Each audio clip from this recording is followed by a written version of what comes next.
Al-Ameen English medium primary and high school, main road, Basavakalyan. Mohammed Ali tent house, opposite museum, किला गली, बसवा कल्याण। नाजरीन, इस्तकबाल है आप सभी का HK24 न्यूज में। शहर बसवा कल्याण में कल्याण कर्नाटका डे बड़े जोश व खरोश के साथ मनाया गया।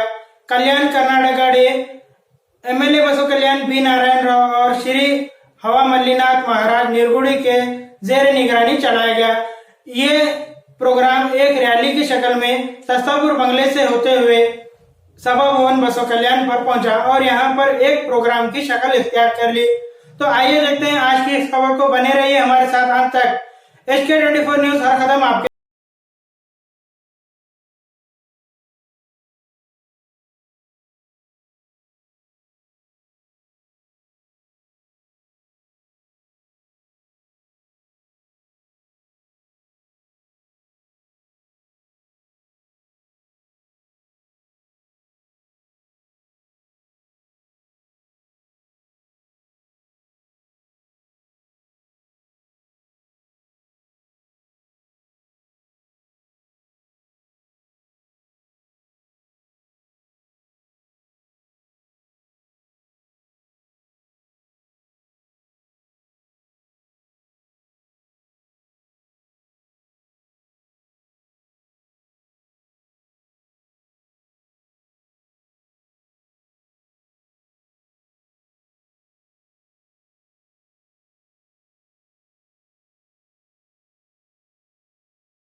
भारत देश को अगस्त 15, 1947 में इंडिपेंडेंस मिला था, मगर इस कल्याण नाडु हैदराबाद कर्नाटक एरिया को एक साल के बाद 17 सितंबर 1948 में इंडिपेंडेंस मिला।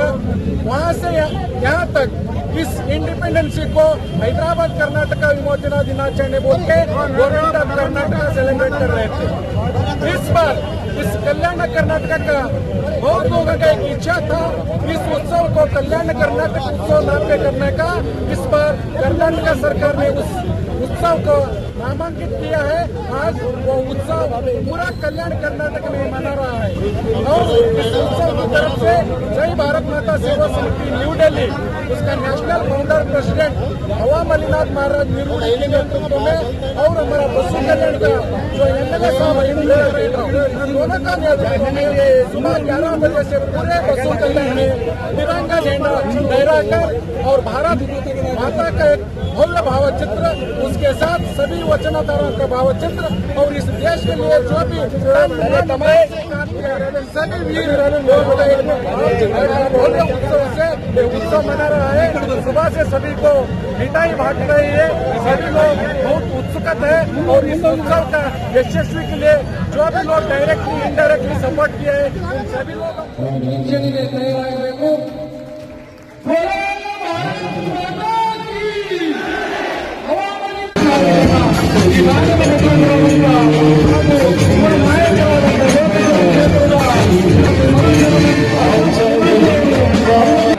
ಈಗಾಗಲೇ ಜೈ ಭಾರತ್ ಮಾತಾ ಸೇವಾ ಸಮಿತಿ ರಾಜ್ಯದ ಮೂಲೆ ಮೂಲೆಗಳಲ್ಲಿ ಕೂಡ ಯಶಸ್ವಿಯಾಗಿ ನಮ್ಮ ಶಂಕರ್ಜಿ ಹೂವಿನಿಬ್ಬರಿಗೆ ಅವರ ನೇತೃತ್ವದ ರಂಗಮಿತ್ರ ಕಲಾ ತಂಡ ಅವರಿಂದ ಅದ್ಭುತವಾದಂತಹ ಪ್ರದರ್ಶನ ಮಾಡಿದ್ದು ಇವತ್ತು ಕಲ್ಯಾಣ ಕರ್ನಾಟಕದ ಉತ್ಸವ ಸ್ವಾತಂತ್ರ್ಯೋತ್ಸವದಲ್ಲಿ 12ನೇ ಪ್ರದರ್ಶನ ನಮ್ಮ ಬಸವ ಕಲ್ಯಾಣದಲ್ಲಿ ಆಗ್ತಾ ಇರೋದು ಭಗವಾನ್ ಅವರ ಸಮ್ಮುಖದಲ್ಲಿ, ಶಾಸಕರಾದ ಪಿ ನಾರಾಯಣ ಅವರ ಸಮ್ಮುಖದಲ್ಲಿ, ಯುವ ಮುಖಂಡರು ಸಹೋದರ ಶರಣಗೌಡ ಅವರು, ನಮ್ಮ ಜೈ ಭಾರತ್ ಮಾತಾ ಸೇವಾ ಸಮಿತಿಯ ಯುವಕರು,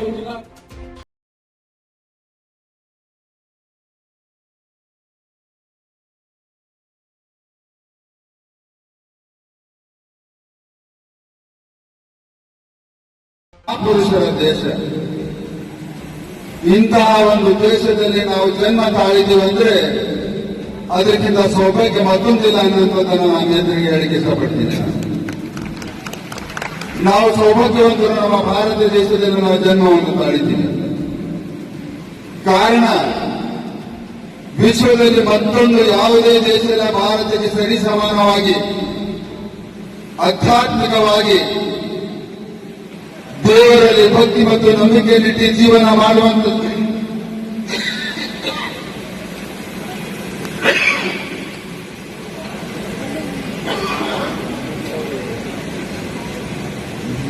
ವಿಶ್ವದಲ್ಲಿ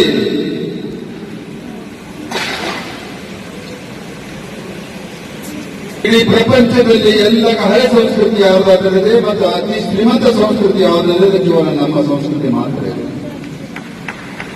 ಅಂತಹ ಸಂಸ್ಕೃತಿ 16,000 ವರ್ಷಗಳಿಂದ ಮುಂದೆ ನಡೆಸೋದ್ರಲ್ಲಿ ಬಂದಿದ್ದಾರಲ್ಲ. ಉದಾಹರಣೆ, ಇವತ್ತು ನಮ್ಮ ಹವಾಯಿ ಮಲ್ಲಿನಾಥ್ ಮಹಾರಾಜರೇ ಅಂತ ಒಂದು ಸಂಸ್ಕೃತಿ, ಅಂತ ಒಂದು ಪರಂಪರೆಯನ್ನ ಮುಂದುವರಿಸಿಕೊಂಡು ಯಾವ ರೀತಿ ಹೋಗ್ತಾ ಇದ್ದಾರೋ ಅದೇ ರೀತಿ ಕಳೆದ ಹಲವಾರು ವರ್ಷಗಳಿಂದ ಈ ಪರಂಪರೆಯನ್ನು ಉಳಿಸಿಕೊಂಡು ಬೆಳೆಸಿಕೊಂಡು ಬಂದಿದ್ದ ಕಾರಣಕ್ಕಾಗಿ ಇವತ್ತು ನಾವು ವಿಶ್ವದಲ್ಲಿ ಅತಿ ಶ್ರೀಮಂತಿಕೆಯ ಪರಂಪರೆಯನ್ನು ಹೊಂದಿದಂತಹ ನಾಗರಿಕರು ನಾವಾಗಿದ್ದೀವಿ. ವಿಶ್ವಕ್ಕೆ ನಾಗರಿಕತೆ ಕೊಟ್ಟಿದಂತ ಯಾವುದಾದ್ರೂ ದೇಶದಂದ್ರೆ ನಮ್ಮ ಭಾರತ ದೇಶ ಇದೆ. ಅದಕ್ಕೆ ಇತ್ತೀಚಿನ ದಿನಗಳಲ್ಲಿ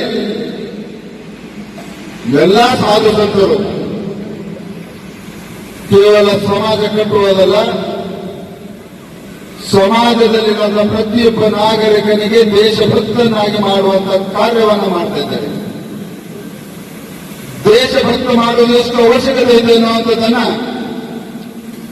ನಾನು ಸ್ವತಃ ಹವಾಯಿ ಮಲ್ಲಿನಾಥ್ ಮೂರ್ತಿ ಅವರ ವಾಣಿಗಳಿಂದ ನಾನು ಕೇಳಿದ್ದೀನಿ.